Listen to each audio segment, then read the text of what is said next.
So I also mentioned that the the threshold is also apportioned for short periods. That's the other thing.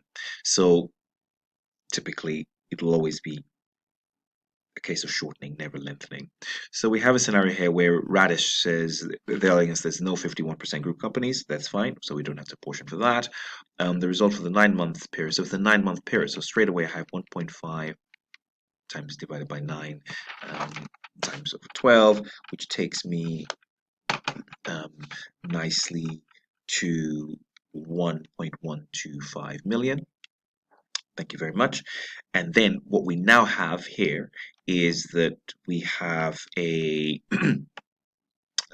tax adjusted, here we are, a tax adjusted trading profit, as we are told here, 140, no problem, chargeable gains, and that's fine. So in effect, in terms of trying to work out, so my TTP, if you like, here is 200,000, no problem. Um, Dividends from non-UK groups is 50,000. So in terms of my augmented profits, I will add on the 50, taking me to 250. These dividends have come from non-UK companies. Remember that non-UK, non-group, and less than 50% are part of my augmented.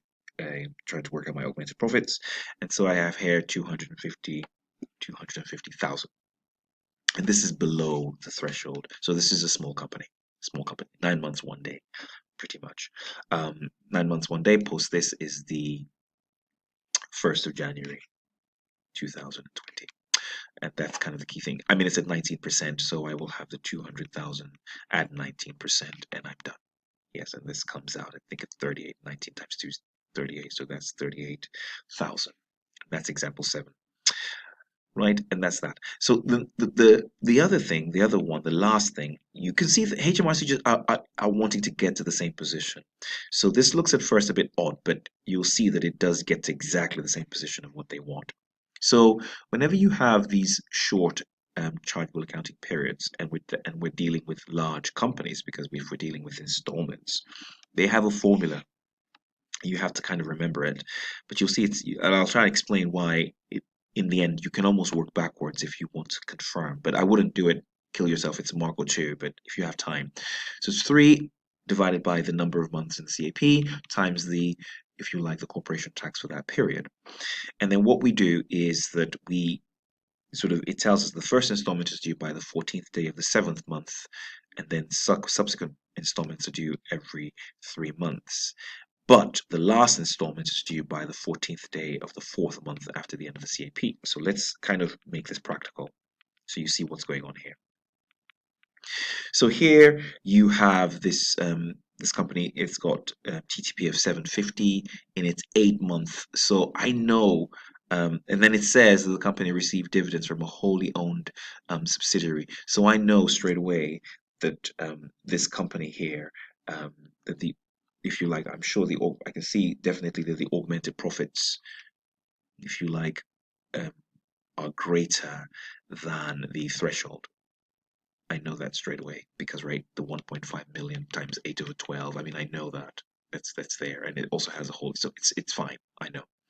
Right. So the question here is, what are they telling us to do? So that's the TTP. 750,000.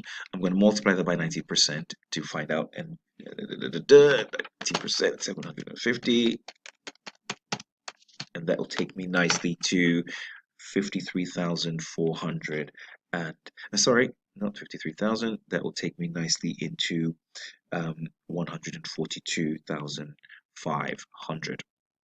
So that's my um, that's my profit.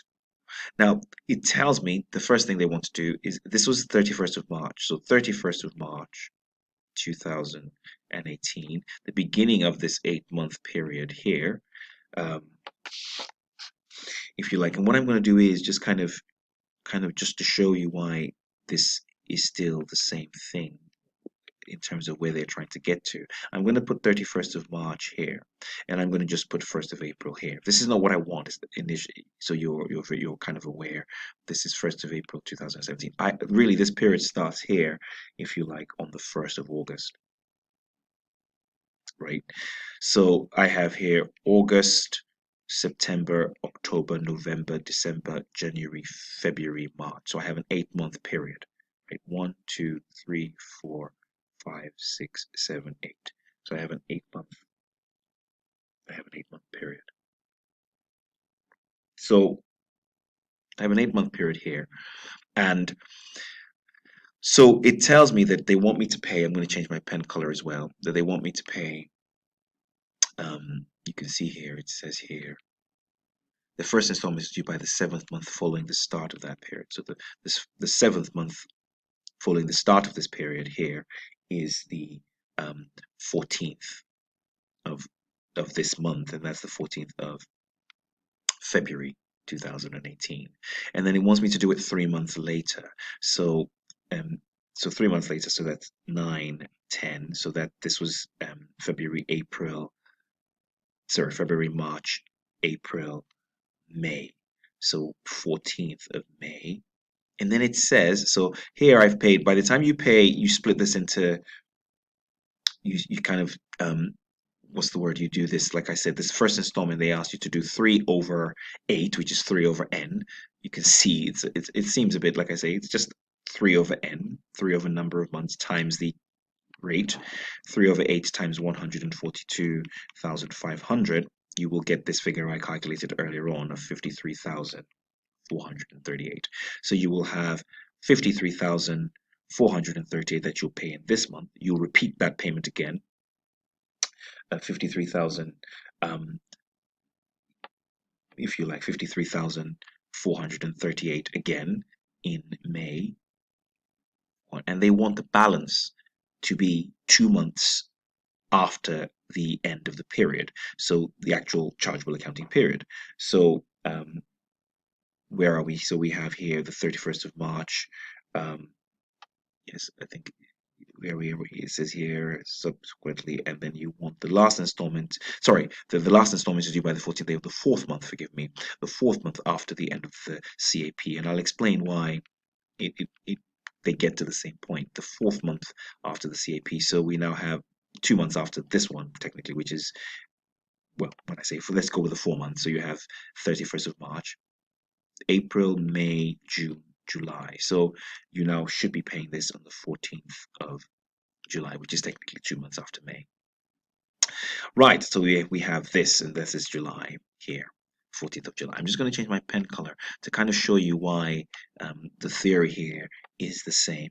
Imagine, right, so the way that HMRC, so they get their money in the same period is to sort of say, listen, we know this is the 31st of March. We're going to, let's pretend everything had been normal and you had started on the 1st of April. If you had started on the 1st of April, you would have gone as normal. You'd have had April, May, June, April, May, June, July. That's 1, 2, 3, 4, 5, 6, 7. Technically, you'd have had one there. 8, 9, 10. You'd have had one there. 11, 12, 13. You'd have had one there. 14, 15, 16. So for them, the net result is the same, which is why they push you to kind of finish for that period. So in a way, like I say, if you really wanted to find this last one, you could by kind of pushing it back a little. But that's the thinking. That's the theory. And so that's what's going on there with short periods. It is a bit odd, but it's good to know. If you remember it, it's a good question. It's good marks to remember. Cool, great stuff. I'll end that video there, and the last video will be on interest on late payments and penalties.